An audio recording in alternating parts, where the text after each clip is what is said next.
আপনি হয়তো কখনো ভাবেননি যে রাজনীতিতে আসবেন। রাজনীতি আপনার কাছে হয়তো একটা ভয়ের বিষয়, হয়তো অনেক দূরের একটা বিষয়। আপনি ভাবেন রাজনীতি হয়তো টাকাওয়ালাদের বিষয়, রাজনীতি হয়তো যাদের অনেক লোকবল আছে তাদের বিষয়। কিন্তু এই রাজনীতি কিন্তু ঠিক করে আপনার জীবন কিভাবে পরিচালিত হবে, সরকার কিভাবে পরিচালিত হবে, একটা রাষ্ট্র কোন দিকে আগাবে। ফলে রাজনীতিকে যে ঘৃণা করা, রাজনীতি থেকে দূরে থাকা, এই জায়গা থেকে আমরা এবার সরে আসতে চাই। আমরা দেখেছি গণ অভ্যুত্থানে রাজনীতিবিদরা এসে কিন্তু লড়াইটা করেনি, রাজনীতিবিদদের সাথেও সাধারণ মানুষেরা এসেছে। ফলে আপনার কাছে যদি দেশ বদলের অঙ্গীকার থাকে, সেই ধরনের পরিকল্পনা থাকে, আপনি এবার আসুন, রাজনীতিকে জয় করুন, রাজনীতিকে নিজের করে নিন। রাজনীতিকে আমরা আর চাই না যে রাজনীতি কেবল সেই টাকাওয়ালা লুটেরা ব্যবসায়ীদের কাছে থাকবে, চাঁদাবাজদের হাতে থাকবে। রাজনীতি হবে সাধারণ মানুষের, সাধারণ জনগণের। আসসালামু আলাইকুম প্রিয় দেশবাসী, আমরা আজকে দাঁড়িয়ে আছি জাতীয় সংসদ ভবনের সামনে। আমরা আজকে ঠিক যেই জায়গা থেকে কথা বলছি, 2024 সালের 5ই আগস্ট ছাত্র জনতাকে সাথে নিয়ে আমরা এই সংসদ ভবন এলাকায় এসেছিলাম। আপনারা আমরা একই সাথে এখানে এসেছিলাম, আমরা বিজয় উদযাপন করেছিলাম এবং আমরা আমাদের শহীদদেরকে স্মরণ করেছিলাম। আমরা একটা বড় স্বপ্ন এবং পরিবর্তনের লক্ষ্য নিয়ে 5ই আগস্ট এই সংসদ ভবনে এসেছিলাম। আমরা প্রতিশ্রুতিবদ্ধ হয়েছিলাম যে বাংলাদেশকে আমরা পরিবর্তিত করব, একটি বৈষম্যহীন বাংলাদেশ, একটি গণতান্ত্রিক বাংলাদেশ প্রতিষ্ঠায় আমরা সামনের দিকে এগিয়ে নিয়ে যাব। আমাদের সেই স্বপ্নের অনেক কিছু হয়তো এখনো পূরণ করা বাকি রয়ে গিয়েছে, কিন্তু আমরা সেই লড়াইটা এখনো থামাই নাই। আমরা সেই অগ্রযাত্রাতে এখনো আছি। আপনি হয়তো সেই বাবা যিনি সন্তানের হাত ধরে রাজপথে নেমে এসেছিলেন জুলাই গণ অভ্যুত্থানে। আপনি হয়তো সেই মা যিনি রাস্তায় নেমে বিস্কুট দিয়েছিলেন, পানি বিলিয়েছিলেন আমাদেরকে। আপনি হয়তো আমাদের সেই বোন যে লাঠি হাতে রাজপথে নেমে এসেছিলেন। আপনি হয়তো আমাদের সেই ছাত্র ভাই, সেই সাহসী তরুণ যোদ্ধা যিনি বুলেটের সামনে দাঁড়িয়েছিলেন বুক পেতে। আমরা সবাই রাজপথে নেমেছিলাম, আমরা সবাই আশায় বুক বেঁধেছিলাম। আজকে গণ অভ্যুত্থানের 1.5 বছর পরে আমরা হয়তো অনেকেই একটু আশাহত। আমরা হয়তো ভাবছি আমাদের অনেক স্বপ্ন প্রত্যাশা বাস্তবায়ন হয়নি এবং হয়তো হবেও না। আবার অনেকে এখনও স্বপ্ন নিয়ে আছেন, বুক বাঁধছেন। আমরা জাতীয় সংসদের সামনে আছি। এই সংসদ যে কোনো দেশের জন্য অত্যন্ত গুরুত্বপূর্ণ একটি প্রতিষ্ঠান। এই সংসদ থেকেই একটি দেশের আইন প্রণীত হয়, সংবিধান নিয়ে কথা বলা হয় এবং দেশকে দিক নির্দেশনা দেওয়া হয়। জনগণের ভোট নিয়ে জনপ্রতিনিধিরা সংসদ ভবনে আসে। আমরা এই সংসদ ভবনকে দখলমুক্ত করেছিলাম 5ই আগস্ট। যে এই সংসদ ভবন জনগণ থেকে বিচ্ছিন্ন হয়ে গিয়েছিল, জনগণের প্রতিনিধিরা এখানে ছিল না। এই সংসদ ভবনকে ব্যবহার করে আমাদের সংবিধানকে কক্ষিগত করা হয়েছিল, আমাদের রাষ্ট্রকে দলীয়করণ করা হয়েছিল। এই সব কিছু থেকে মুক্ত করতে কিন্তু আমরা 5ই আগস্ট সংসদ ভবনে এসেছিলাম। সামনেই নির্বাচন হবে। আমরা 5ই আগস্টের পরে পুরো সময়টা ধরে নানান কমিশন, ঐক্যমত কমিশনের মাধ্যমে দেশের সংস্কার প্রক্রিয়া নিয়ে আলোচনা করেছি। বাংলাদেশের কোথায় কী সমস্যা, সেই সমস্যাগুলোকে আইডেন্টিফাই করা হয়েছে, একটা ঐক্যমতের জায়গায় এসেছে। তবে সব কিছুই নির্ভর করবে এই সংসদের উপরে। এই সংসদে একটি সংস্কার পরিষদ সভা হবে, যেখানে আমরা যে পরিবর্তনের কথাগুলো বলেছি সেই পরিবর্তনগুলো বাস্তবায়িত হবে। ফলে এবারের সংসদ বাংলাদেশের ইতিহাসের যে কোনো সংসদের থেকে সবচেয়ে গুরুত্বপূর্ণ একটি সংসদ নির্বাচন হতে যাচ্ছে। তা আমরা সংসদে আসলে কাদেরকে দেখতে চাই? বাংলাদেশের প্রথাগত রাজনীতিতে সংসদে কারা আসে, আমরা কিন্তু সেই সংস্কৃতি আমরা দেখেছি।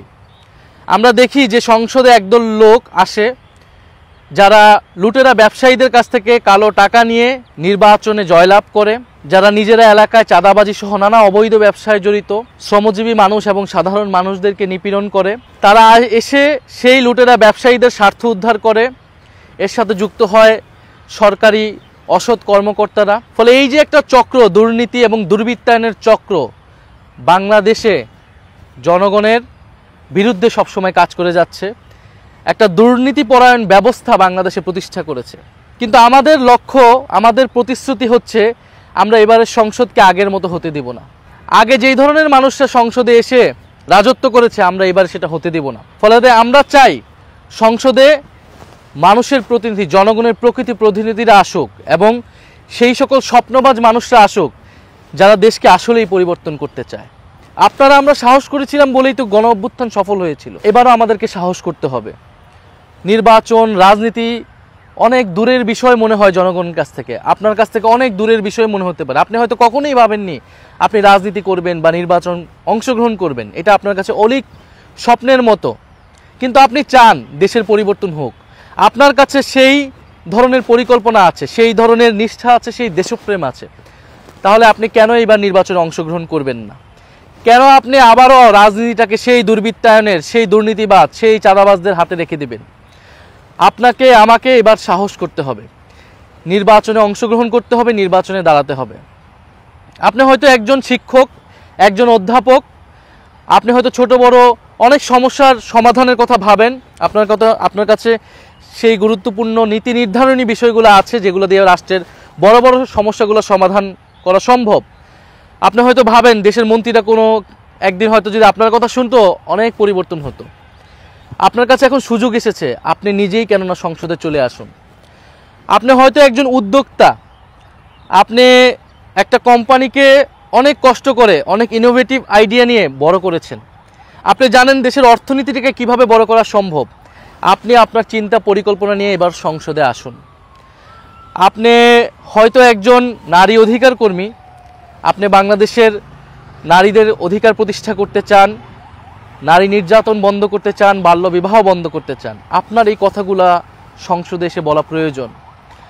আপনি হয়তো একজন আলেম, আপনি হয়তো চান দেশে নৈতিকতার অবক্ষয় বন্ধ হোক, দেশে মূল্যবোধ এবং নৈতিকতা প্রতিষ্ঠিত হোক। আপনার এই কথাগুলোই সংসদে এসে বলা প্রয়োজন। আপনি হয়তো একজন ছাত্র নেতা, যিনি ছাত্র রাজনীতিতেই সময় দিয়েছেন, মূল দলের পিছে, বড় বড় নেতাদের পিছে নিজের তারুণ্যের অনেকটা সময়, অনেকটা শ্রম আপনি দিয়েছেন। কিন্তু আপনার এই সময় এবং শ্রমকে ব্যবহার করে দেখা যাবে আপনার দল কোনো একজন দুর্নীতিবাজ ব্যবসায়ীকে মনোনয়ন দিয়েছে। আপনি এবার এই নিজের শ্রম নিজের পিছে দিন, আপনি সংসদে আসার চেষ্টা করুন। আপনি হয়তো একজন পরিবেশ কর্মী, আপনি বাংলাদেশের জলবায়ু পরিবর্তন, পরিবেশ, নগর পরিকল্পনা ইত্যাদি নিয়ে কাজ করতে চান। আপনার কাছে, আপনি জানেন বাংলাদেশের পরিবেশ সংকট কিভাবে নিরসন করা সম্ভব। আপনি সংসদে আসুন। আপনি হয়তো প্রবাসে থাকা একজন বাংলাদেশি, যিনি প্রবাসে কোনো একটা প্রফেশনে আছেন, হয়তো আপনি চিকিৎসক, হয়তো আপনি রিসার্চার, হয়তো আপনি ডক্টর, হয়তো আপনি ইঞ্জিনিয়ার। আপনি দেশকে নিয়ে ভাবেন, আপনি বিদেশে থাকেন এবং আপনি ভাবেন যে বাংলাদেশটা কেন এরকম পরিবর্তন হচ্ছে না। আপনি তো জানেন সেই আইডিয়াগুলা, আপনি তো দেখেছেন আপনার সেই দেশ, যাকে আপনি উন্নত দেশ ভাবেন, সেই দেশটা কিভাবে পরিবর্তিত হয়েছে। আপনি সেই অভিজ্ঞতা নিয়ে এবার দেশে আসুন, এসে কাজ করুন রাজনীতির মাঠে। আপনি একজন স্বপ্নবাজ তরুণ, আপনার জন্য অপেক্ষা করছে এবারের সংসদ। আপনি হয়তো একজন শ্রমিক নেতা, আপনি শ্রমিকদের নিয়ে কাজ করতে চান। আপনি একজন কৃষক নেতা, আপনি কৃষকদের নিয়ে কাজ করতে চান। বাংলাদেশের শ্রমজীবী মানুষের অধিকার নিশ্চিত করতে চান, ন্যায্য মজুরি আদায় করতে চান। আপনি কৃষকের যাতে ন্যায্য ফসলের দামটা পায়, ফসলের ন্যায্য দাম পায়, সেটা আপনি চান। আপনার এই কথাগুলো এবার সংসদে বলতে হবে। আরও গুরুত্বপূর্ণ, এবারের সংসদে জুলাই সনদ বাস্তবায়িত হবে। জুলাই সনদ ছাড়া তো আমরা কোনোভাবেই সংসদে প্রবেশ করব না, নির্বাচন হওয়া সম্ভব নয়। ফলে এই জুলাই সনদে বাস্তবায়ন যাতে হয়, সেটার জন্য আপনার আমার সংসদে থাকতে হবে, কথা বলতে হবে এবং সংস্কারের যে অগ্রযাত্রা আমরা শুরু করেছি সেটাকে এগিয়ে নিয়ে যেতে হবে। রাজপথে আমরা যে লড়াই শুরু করেছি, সংসদে আমাদের সেই লড়াইকে অব্যাহত রাখতে হবে। সেই লড়াইটা হবে গণতান্ত্রিকভাবে, তর্ক বিতর্কের মাধ্যমে। ফলে আমরা চাই, আমরা দৃঢ়ভাবে চাই, আমরা বিশ্বাস করি এবারের সংসদকে কোনোভাবেই আমরা আগের মতো সংসদ হতে দিব না। আগে যে ধরনের মানুষরা নির্বাচিত হয়ে এসেছে, আগে তো নির্বাচন ছাড়াই এসেছে বা নির্বাচনের মাধ্যমে, কালো টাকার মাধ্যমে এসেছে। আমরা চাই এবার নতুন মানুষেরা আসুক, স্বপ্নবাজ মানুষেরা আসুক, দেশপ্রেমিক, সৎ এবং যোগ্য মানুষেরা আসুক। জাতীয় নাগরিক পার্টি যেহেতু আপনার আমার সকলের দল, আমরা সবাই সাধারণ পরিবার থেকে উঠে এসেছি, আমরা আপনারা মিলে সেই সুযোগটা তৈরি করতে চাই। আপনি হয়তো ভয় পাবেন, আপনি হয়তো ভাববেন নির্বাচন অনেক টাকার বিষয়, অনেক ঝামেলার বিষয়, অনেক ভয় ভীতি আতঙ্কের বিষয়। কিন্তু আপনাকে আশ্বস্ত করতে চাই, আমরা আমাদের সামর্থ্য নিয়ে আপনার পাশে থাকবো। আপনি শুধু আপনার স্বপ্নটা, আপনার উদ্যমটা, আপনার সাহসটা নিয়ে এগিয়ে আসেন।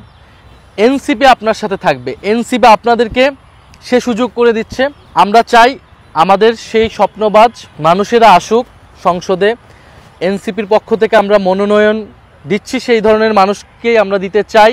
এনসিপির অফিসে আপনারা সেই মনোনয়ন ফর্ম পাবেন, এনসিপির ওয়েবসাইটেই সেই মনোনয়ন ফর্ম পাবেন।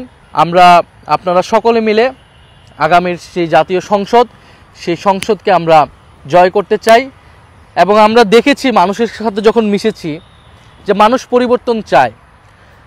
মানুষ এবার আগের মতো করে শুধু মার্কা দেখে ভোট দেবে না, মানুষ নতুনদেরকে সামনে দেখতে চায়, তরুণদেরকে দেখতে চায় এবং দেশপ্রেমিক সৎ মানুষদেরকে দেখতে চায়। ফলে মানুষের কাছে যদি আমরা যেতে পারি সাহস নিয়ে, সততা নিয়ে, আমরা বিশ্বাস করি মানুষ আমাদেরকে গ্রহণ করবে।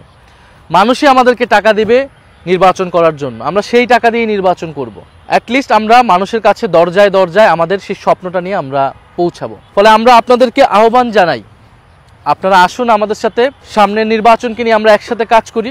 একসাথে আসুন, আমরা জুলাই সনদটাকে বাস্তবায়ন করি, এর আইনি ভিত্তি দেওয়ার মাধ্যমে আমরা সামনের নির্বাচনের দিকে যাই। এবং এই যে আমাদের জুলাই গণ অভ্যুত্থানে এত মানুষ খুন হয়েছে, শহীদ হয়েছে, আহত হয়েছে, গত 15 বছরে এত মানুষ গুম হয়েছে, তাদের যে বিচার প্রক্রিয়া চলমান আছে সেটা নিশ্চিত করার জন্য আপনাকে আমাকে রাজপথে থাকতে হবে, এই সংসদে থাকতে হবে। এবং আপনাদের এই জাতীয় সংসদ নির্বাচনে অংশগ্রহণ করার জন্য এনসিপি অনেক লড়াই করে একটা সুন্দর প্রতীক জয় করে নিয়ে এসেছে, সেটি হচ্ছে শাপলা কলি। শাপলা কলি আমাদের আপামর গ্রাম বাংলার প্রতিচ্ছবি, আমাদের নদীময় সভ্যতার প্রতীক। শাপলা কলি শুভ্রতার প্রতীক। আমরা আজ কলি হয়ে আছি, ইনশাল্লাহ যদি আপনারা আমরা সাথে থাকি, আমরা একদিন ফুটবই।